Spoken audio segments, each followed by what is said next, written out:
Okay. Good morning or afternoon, whenever you're watching me. I hope you're having a good day. Let's take a look at lesson 4 from unit 1 on making equilateral triangles inside of a circle. So if we look here, we do see your follow-along pages in the book are pages 26 through 28. Your homework related to this lesson is on pages 29 through 32. So our I can statements, I can construct an equilateral triangle. I can identify congruent segments and in figures and explain why they're congruent. So a lot of that is, you guys said in class, we're talking about circles, say, oh, I know they have the same radius, is how we're saying a lot are congruent. So again, just quickly looking at our definitions, a circle is a set of all points that are units away from the center, where r is the radius. Remember, we talked about conjecture as a reasonable guess that you're trying to either prove or disprove. When we say something's inscribed, this is what we're working on today. So we say a polygon is inscribed inside of a circle if it fits inside of the circle and the vertices touch the edge of the circle, like we see here. We can also say a circle is inscribed in a polygon, like we see on the right. We don't do that as often, but the circle completely fits in there and is tangential to all sides of the polygon. Remember, a line segment is just a set of points between two endpoints. Parallel lines will never intersect. And a perpendicular bisector is a line through the midpoint of a segment that is also perpendicular to it. So let's look at this. Now, this just has some notes from 5th block. So it asks you, what do you notice? What do you wonder here? You know, some of you said you're seeing a flower shape emerge here. We have lots of circles all having the same radius. We have 7 key intersection points that are really highlighted. You could also go around the outer edge and make it up to 13 by finding the 6 on the big edge. Everything is just going to the center located right here. So those are just some observations. Hopefully you're able to observe a few more things about this, or maybe wonder a few things about this as well. So then we took a look and really broke down again what it means to be inscribed. So earlier in the class, we did this regular hexagon inside a circle. When a shape fits inside a circle and every vertex of the polygon is on the circle, we say the shape is inscribed in the circle. The word inscribed does break down into 2 simple parts: in, meaning inside, and scribe, meaning written or drawn. So the word truly means just drawn inside. Now, the next piece, we looked at some shapes in here.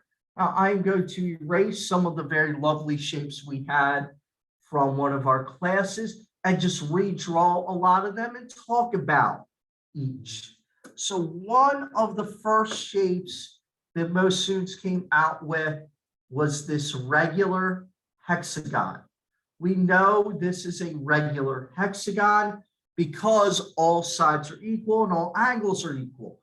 We are aware all sides are equal because we realize the radius of all 7 circles here is the same, and each line segment there is the radius. Another shape that some students saw was this. We saw this come through here. This is an equilateral triangle. We know all sides are equal. This one is a little tougher to realize, but I realized that this, if I were to draw a circle with a center right here where I circled, that would actually create a radius that is the correct size. So again, that is an equilateral triangle. Some students notice a rectangle like so, realize they were turning at right angles, and just realize, oh, these pieces across from each other will be the same, top and bottom will be the same. What were some of the other shapes we saw? Oh, yeah, fifth block, you guys had this really good one. You guys saw a trapezoid here. So some students saw this trapezoid, realizing the top and bottom are parallel. Technically, we could say this is an isosceles trapezoid because the two sides are also the same. See, we saw some rhombuses in a few classes. So some students drew a rhombus like so. With that orientation, others saw a rhombus like this. As we see, though they look like two different rhombi because they are positioned differently, we actually realize they're all the same because all sides are the radius. So there we go. That's what we got there. Trying to think if there were any other interesting shapes. So that was just a few of those things, and that's that. Let's take a look at this. We are going to use a compass and a straight edge to construct some equilateral triangles. I will do an example on paper. I'm actually going to do that second. I want to focus on doing it digitally because, you know, I think it's a lot easier to do that way. So we're going to do it two different ways. So we'll just follow along. That was some construction earlier today. We can get rid of those. So new construction. No, not sign out. Sorry, guys. New construction here. So what I'm going to do, the very first construction, I'm going to do the hexagon-based one where it looks like a flower. That's one of our prettier ones. And I think it's easy to remember what it's supposed to look like because you get that very pretty geometric flower shape. So you just start with a circle. Does not matter the size of the circle. What you're now going to do is you're going to go from the point you have on the edge of that circle to the center of the circle, creating another circle. These circles have the same radius. Now they create two intersection points. I'm going to go to that top intersection point and again to the center of the original circle. I get another leaf, so to speak. Okay, a new intersection point pops up. Go from the intersection point to the center. New intersection point to center. New intersection point to center. And now actually, technically, two circles ago, we could have drawn our equilateral triangle. But I like making the flower because, I don't know, it's pretty. It's nice. It's easy to remember that pattern. So I completed that pattern. Now all I have to do is connect every other vertex and it will create an equilateral triangle. Except that was no good because this one of these points is not on the vertex. So I'm just going to undo that.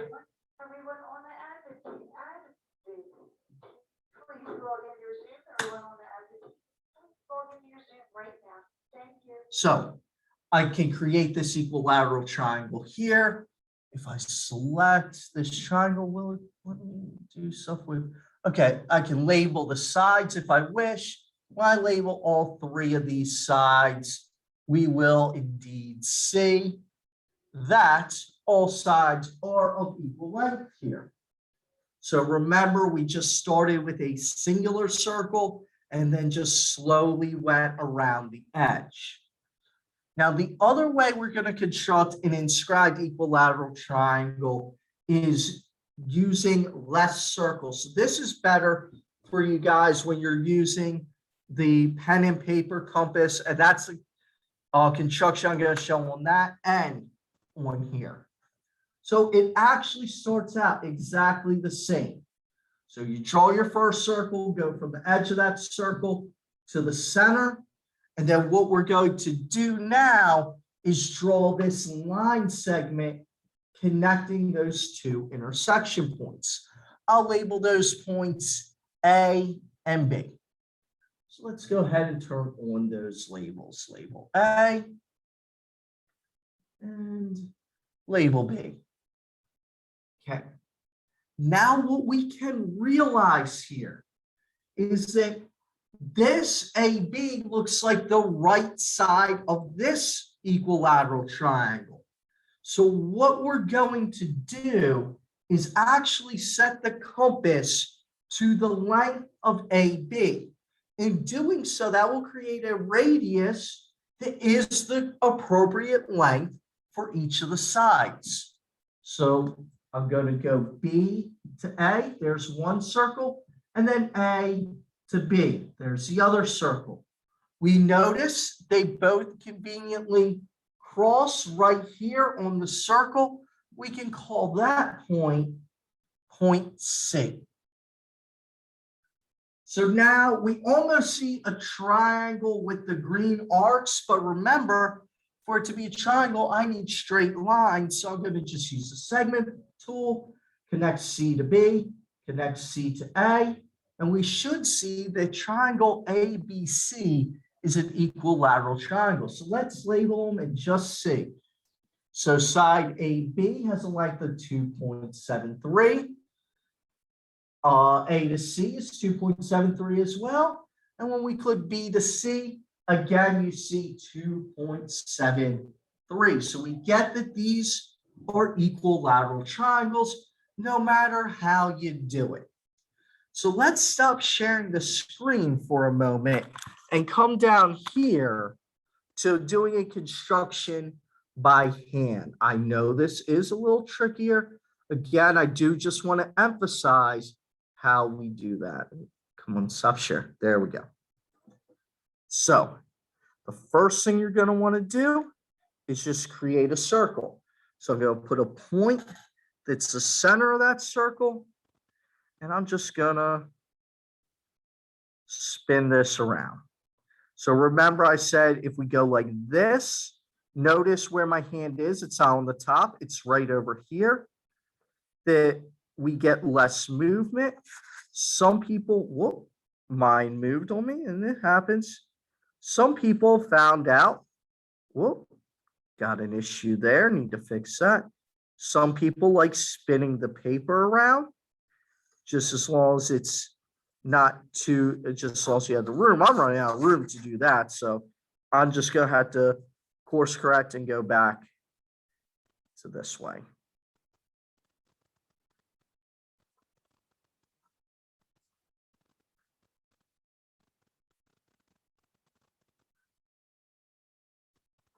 Whoop.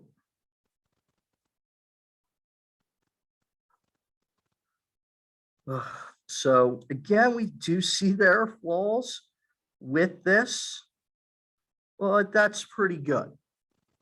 So what I'm going to do, this area right, or wait, do I have the room to go that way? Yes, I do. Okay. This area seems a little nicer, so I'm just going to put a point there. And now just do want to double check. Yep, it is the same size. Now I'm going to draw this circle here. I'm not even going to draw the full circle because like we said, we realize some of the limitations and flaws of this compass are that. So what I'm doing is I'm just stopping there, just drawing enough of the circle for what I need. Go here and here, those are my intersection points, and draw my line. So I can label those A. Well, let me have it right side up for you. So this side, I can have that be B, and this be A. So now what I'm going to do is I'm going to go from A to B. Again, very gently. Whoop. A to B. Whoop. So I know these compasses are not perfect. There we go. There's one. Now I'm going to go from B to A. There's two. Again, slight imperfection, but right about there is where they cross. And in doing so, I can connect A to said point. I could connect B to that newly created point as well. And we get equilateral triangle A, B, C. So again, if I set my compass A or B to C, I can move that over here. Yep, that works. Move it over here. And yeah, they're all that same compass length, no matter where we put it. So we can use the compass to measure. So do have one last little thing here. Or no, that was, or no, I didn't want to talk about this. Or no, that was using the compass and straight to do that. So that is everything in the notes. Again, please make sure you're giving this work your best effort. If you do have questions or need help, please make sure you're reaching out to your teachers for that help. I hope you guys found this helpful. Bye, guys.